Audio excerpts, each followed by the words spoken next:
The sterile white walls pressed in on you, reflecting the harsh overhead light with a glare that made your eyes water. The floor, the ceiling, everything, a monotonous expanse of white, stretching out infinitely in all directions.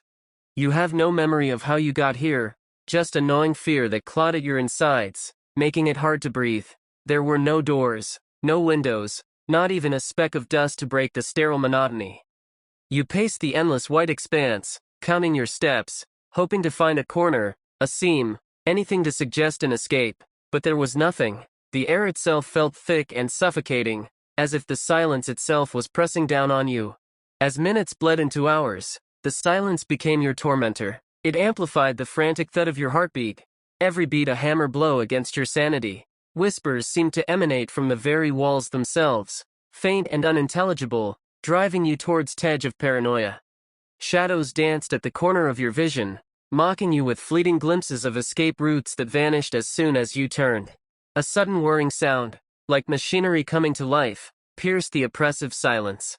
You froze, eyes darting around the room, searching for the source. Then, a section of the floor directly in front of you illuminated with a soft white glow. A square indentation appeared, revealing a small, metal box, exactly the size of your palm. Curiosity warred with fear, a cold sweat slicking your skin. Tentatively, you reached out and picked it up. It was cold and smooth, devoid of any markings. The whirring started again, this time from the opposite side of the room. Another section rose, but instead of a box, there was a single white sheet of paper. With trembling hands, you unfolded it, your heart pounding a frantic rhythm against your ribs. It was blank. Disappointment washed over you, but then, a faint outline began to materialize on the paper. A face. It seemed vaguely familiar, a face from your dreams perhaps. As you stared, the outline became clearer. It was you, but not exactly. A jolt of terror shot through you as recognition dawned. The face was older, etched with lines of worry and fear you didn't possess yet, but it was undeniably you, staring back at you with a look of abject terror.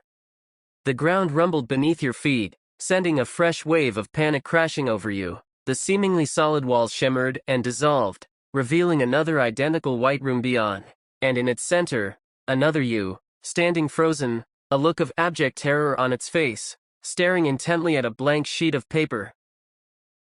The room continued to shift, revealing row upon row of identical white rooms, each one containing a replica of yourself, their faces a chilling reflection of your own growing horror. You weren't just trapped in this room, you realized with a sickening certainty. You were trapped in an endless loop of yourself, a nightmarish reflection of your own sanity slowly fracturing in this sterile white prison. The silence screamed in your ears, a deafening roar in the absence of any other sound. The white stretched on forever, a maddening void with no escape, and with every passing second, the line between you and the terrified faces staring back grew thinner, blurring until you weren't sure which one was the original and which one the horrifying copy.